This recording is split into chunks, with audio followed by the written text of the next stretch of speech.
The One We Let Go, Chapter 1. The Goodbye That Never Ended. They said goodbye like it was temporary, not dramatic, not final. Just soft words and careful smiles, the kind people use when they're trying not to believe what's happening. She told herself it was just bad timing, that if life had been kinder, they would have found a way. That love wasn't the problem, circumstances were. That's what people say when letting go feels impossible. They stood there longer than necessary, neither of them reaching for the door. Every second stretching, heavy with everything they weren't saying. He wanted to ask her to stay. The words pressed against his chest, demanding to be spoken. But fear has a way of sounding like logic. He told himself love shouldn't feel this hard. That if it were meant to work, it wouldn't require sacrifice. That wanting her this much meant it was already slipping out of reach. She watched him closely, memorizing details she pretended she wouldn't miss. The way his voice softened when he spoke to her. The way his eyes searched her face like he was looking for permission. Permission to fight, permission to stay. But she didn't give it. Because asking someone to choose you when you're unsure of yourself feels like asking for something you can't promise to return. They hugged. Not tightly, not desperately. Just enough to feel each other's warmth. Just enough to pretend this wasn't goodbye. She stepped back first.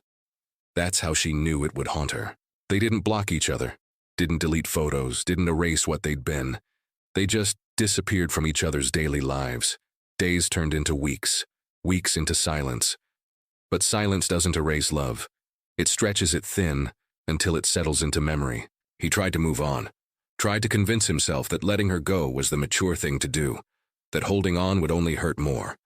But every time something good happened, she was the first person he wanted to tell. Every time something went wrong, she was the comfort he reached for, even though she wasn't there anymore. She told herself she was being strong, that walking away was proof she loved him enough to let him find something easier, something lighter. But strength doesn't stop longing.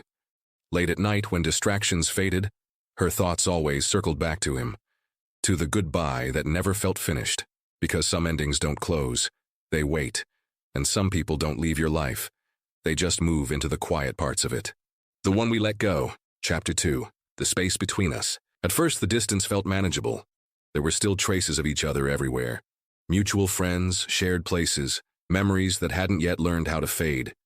She told herself space was necessary, that healing required distance, that missing him was just part of the process. But space has a strange way of expanding when you're not paying attention. The longer they stayed apart, the more their lives began to change. Separately, he started filling his time. New routines, new distractions. Anything to avoid the quiet moments when her absence felt loudest. But even busy days end in silence. He'd catch himself checking his phone, not expecting a message, just hoping for one. She did the same. Sometimes she'd open their old conversations, scrolling through messages she'd promised herself she wouldn't reread, looking for clues, for moments she might have misunderstood. She wondered if she'd left too soon, if staying might have changed everything. He wondered if letting her go was the biggest mistake he'd ever made. They never spoke, but they thought about each other constantly. The space between them became a place where questions lived. What if I had tried harder? What if I had stayed? What if love was enough after all?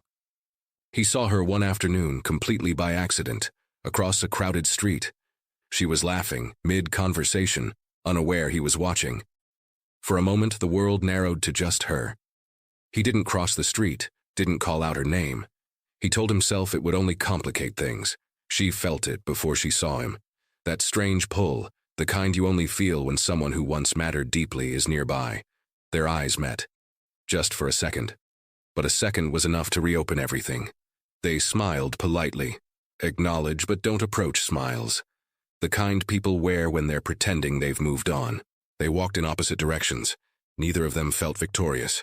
That night she stared at her ceiling, replaying the moment again and again, wondering what would have happened if she'd turned around. He typed a message he never sent. I saw you today. Deleted. Because what would that lead to?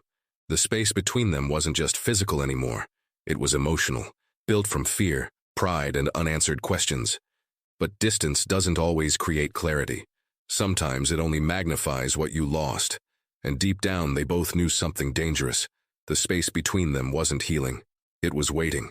The One We Let Go, Chapter 3. What We Still Carry. Time passed, but not in the way either of them expected. It didn't erase anything, it just rearranged it.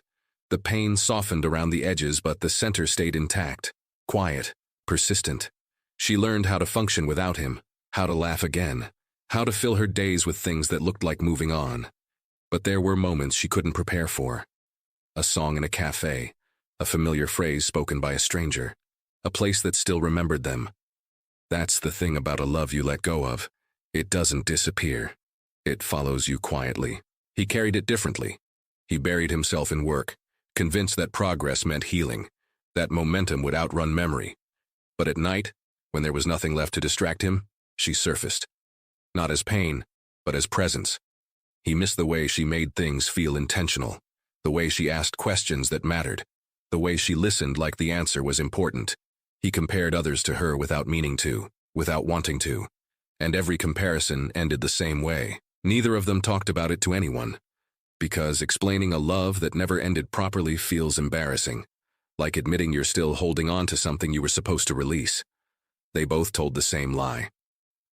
"I'm fine." She said it when friends asked. He said it when family checked in.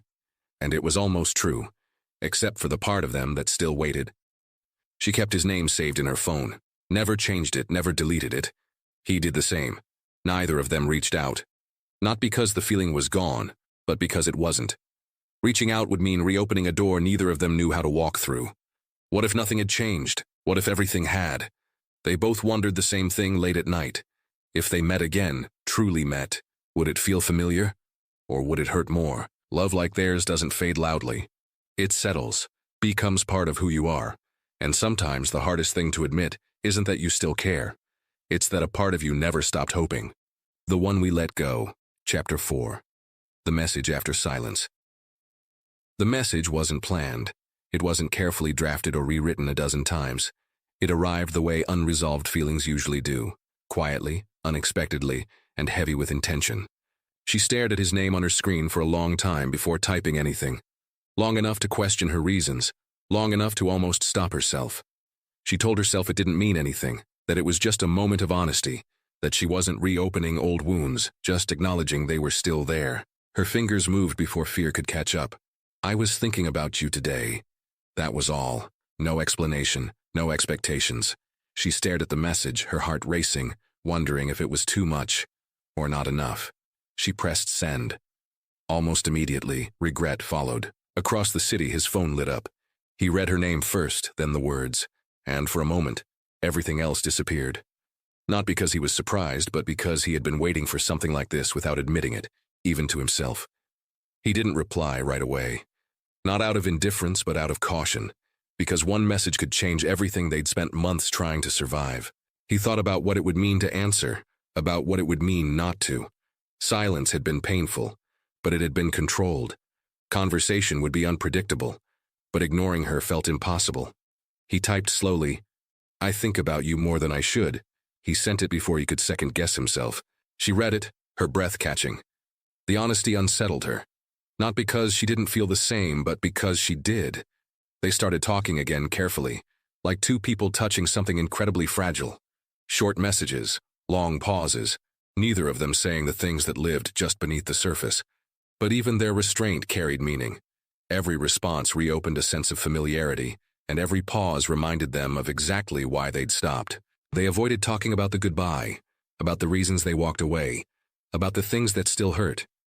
Instead, they talked about life, about work, about small, insignificant moments. But underneath it all, the same question lingered. Why now? She asked it eventually. "I don't know what this is," she typed, "but I know it's not nothing." He didn't argue. Neither do I. The message after the silence didn't fix anything. It didn't solve the past, but it did something far more dangerous. It reminded them that the door they thought they'd closed was never really locked, and now, standing before it, they had to decide whether opening it again would finally heal them or break them for good. The One We Let Go, Chapter 5, If We Try Again. They didn't rush back into each other's lives. That was the first thing they did differently this time. There was no pretending nothing had happened, no slipping back into comfort without asking the hard questions. They met slowly, with caution and with honesty. There was a quiet understanding between them that love, once broken, doesn't return unchanged. Their first conversation was awkward. Not because the feeling was gone, but because it was still so vividly there. Too present. Too aware. They finally talked about the things they had always avoided. The fear. The timing. The real reasons they both walked away. She admitted that she hadn't believed she could be chosen by someone without losing a part of herself.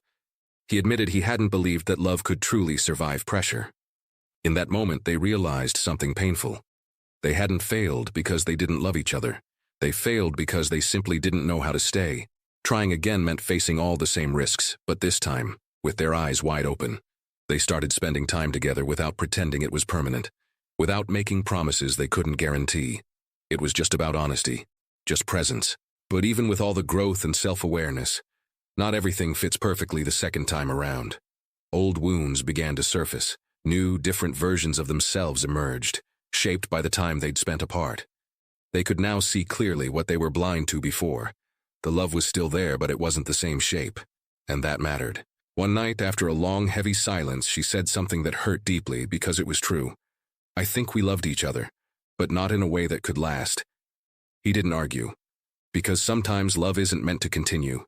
Sometimes, it's just meant to change you. They held each other for a long time after that. Not out of desperation, but out of gratitude. This goodbye was different. There was no pretending, no unfinished sentences, just understanding. They walked away from each other knowing something incredibly rare. Some people come into your life not to stay, but to show you how deeply you are capable of feeling.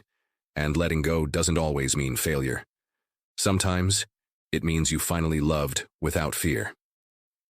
I hope you enjoyed this one. Please follow or subscribe if you would like to hear my next story beginning tomorrow. Previous chapters are available on my page.